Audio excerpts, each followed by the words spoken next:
जय माता दी। माता रानी सबका कल्याण करे, सबकी झोली खुशियों से भरे। सर्व मंगल मांगल्ये शिवे सर्वार्थ साधिके, शरण्ये त्र्यंबिके गौरी नारायणी नमस्तुते।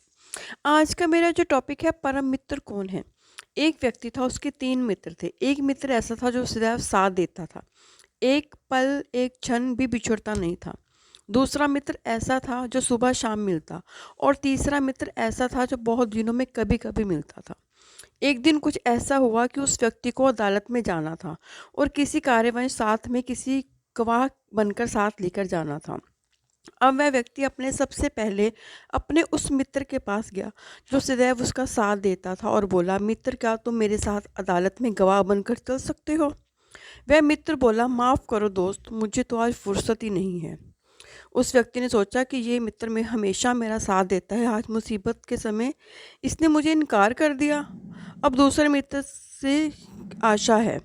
फिर वह हिम्मत रख के दूसरे मित्र के पास गया जो सुबह शाम मिलता था और अपनी समस्याएं सुनाई। दूसरे मित्र ने कहा कि मेरी एक शर्त है कि मैं सिर्फ अदालत के दरवाजे तक जाऊंगा, अंदर तक नहीं।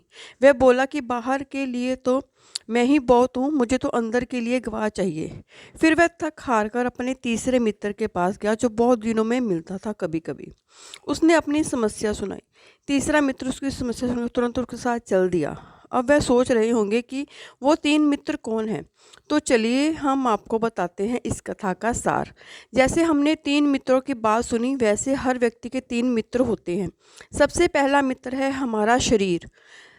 हम जहाँ भी जाएंगे, शरीर रूपी पहला मित्र हमारे साथ चलता है, एक पल एक क्षण भी हमसे दूर नहीं होता।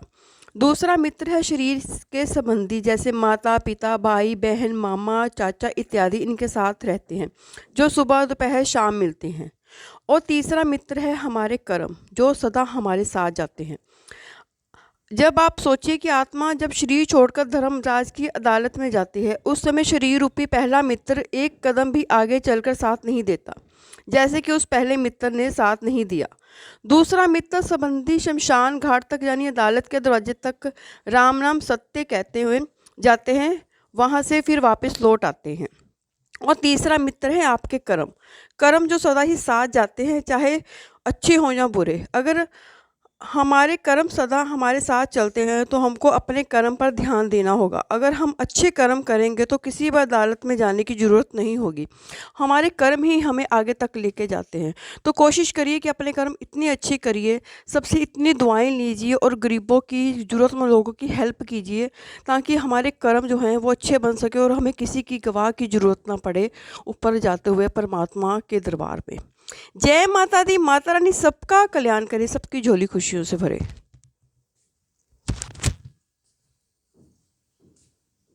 जय माता दी। माता रानी सबका